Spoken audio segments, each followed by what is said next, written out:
Hi hello dears, ഇന്ന് ഞാനിവിടെ share ആക്കുന്നത് എളുപ്പത്തിലുള്ളൊരു റെസിപ്പിയാണ് കേട്ടോ. നമുക്ക് തീ പോലും കത്തിക്കാതെ നമ്മുടെ വീട്ടിൽ തന്നെ നമുക്ക് കുറച്ച് ദിവസം സ്റ്റോർ ചെയ്യാൻ പറ്റിയിട്ടുള്ളൊരു കൂടി റെസിപ്പിയാണ് കേട്ടോ ഇത്. അപ്പോൾ വീഡിയോ മുഴുവനായിട്ടും കാണുക.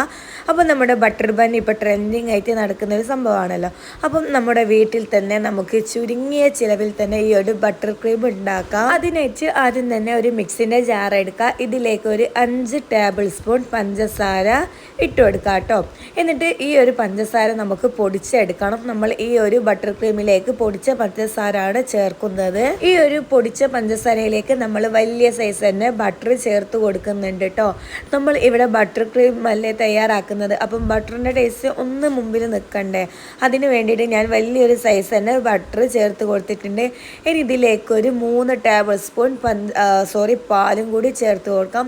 ഇനി ഇതുപോലെ 10 രൂപൻ്റെ പാൽപ്പൊടിയില്ലേ, അത് നമുക്കൊരു 2 ടേബിൾ സ്പൂണോ, അല്ലെങ്കിൽ ഞാൻ ഈ ഒരു പാക്ക് ഉള്ളത് കൊണ്ടാണ് കേട്ടോ ഇത് ഇട്ട് കൊടുത്തത്. നിങ്ങളുടെ ഏത് പാൽപ്പൊടിയാണോ ഉള്ളത് അത് ചേർത്ത് കൊടുത്തിട്ട് ഇത് നമുക്ക് നല്ല പോലെ ഒന്ന് അടിച്ചെടുക്കാം കേട്ടോ. അപ്പം വളരെ ടേസ്റ്റിയാണ് ഈ ഒരു ബട്ടർ ക്രീം കഴിക്കാൻ തന്നെ. അപ്പം നല്ല പോലെ ഇതൊന്ന് നമുക്ക് അടിച്ചെടുക്കാം.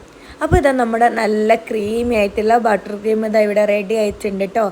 ഇനി നമുക്ക് ഈ ഒരു ബട്ടർ ക്രീം കടയിൽ നിന്നും വാങ്ങേണ്ട ആവശ്യം ഒന്നുമില്ല കേട്ടോ. നല്ല സോഫ്റ്റ് ആയിട്ടുള്ള ബ്രെഡിലേക്കോ അല്ലെങ്കിൽ ബന്നിലേക്കോ നമുക്ക് ഇതൊന്ന് സ്പ്രെഡ് ചെയ്ത് കൊടുത്താൽ മതി. അപ്പം ഞാൻ അടുത്തതായിട്ട് ഇതാ ഒരു പാൻ ഇതാ ചൂടാക്കാൻ വേണ്ടി വെച്ചിട്ടുണ്ട് കേട്ടോ. ഇനി നമുക്ക് ഈ ഒരു ചൂടായ പാനിലേക്ക് നമ്മൾ എടുത്ത് വെച്ചിട്ടുള്ള ഓരോ ബ്രെഡും ഇട്ട് കൊടുക്കാം. ഞാനിവിടെ എലൈറ്റിൻ്റെ ബ്രെഡാണ് കേട്ടോ എടുത്തിട്ടുള്ളത്, അതുകൊണ്ട് നല്ല സോഫ്റ്റ് ആയിരിക്കും. അപ്പോൾ ജസ്റ്റ് ഇതൊന്ന് ഞാൻ ചൂടാക്കി എടുക്കുന്നുണ്ട് കേട്ടോ. ബ്രെഡിൻ്റെ ഒരു പച്ചൊരു ടേസ്റ്റ് ഒന്ന് മാറിക്കിട്ടാൻ വേണ്ടിയിട്ട്. അപ്പം നിങ്ങൾക്കിത് ചൂടാക്കേണ്ട ആവശ്യമില്ലെങ്കിൽ പ്രശ്നമൊന്നുമില്ല. ജസ്റ്റ് ഇതുമ്പോൾ തന്നെ നമുക്ക് ഈ ഒരു ബട്ടർ ക്രീം സ്പ്രെഡ് ചെയ്ത് കൊടുത്താൽ മതി. ഈ റീലിൽ കണ്ടുകൊണ്ടിരിക്കുമ്പോൾ ഞാൻ വിചാരിക്കുകയും ഇനി എപ്പോഴെങ്കിലും വയനാട് പോവുകയാണെങ്കിൽ എന്തായാലും ബട്ടർ ബന്ന് അവിടുന്ന് ട്രൈ ആക്കണമെന്ന് ഇപ്പം മനസ്സിലായി. നമുക്ക് എന്ത് റെസിപ്പിയും നമ്മുടെ വീട്ടിൽ തന്നെ തയ്യാറാക്കി എടുക്കാമെന്ന്. അപ്പം ഇനിയിപ്പം ബട്ടർ ബന്ന് കഴിക്കാൻ വയനാടേക്ക് പോകേണ്ട ആവശ്യമൊന്നുമില്ല കേട്ടോ.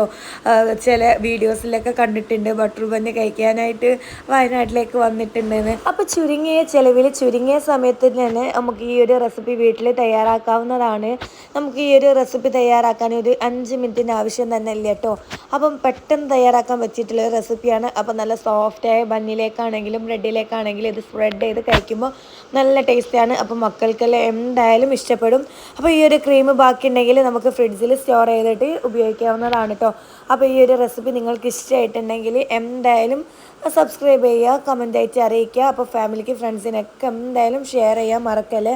അപ്പം നല്ല ടേസ്റ്റാണ്. അപ്പം ഇനി ബട്ടർ ക്രീം കഴിക്കാൻ ആഗ്രഹം ഉണ്ടെങ്കിൽ വീട്ടിൽ തന്നെ തയ്യാറാക്കൂ. ഇൻഷാ അല്ലാഹ് നല്ലൊരു വീഡിയോ ആയിട്ട് പിന്നെ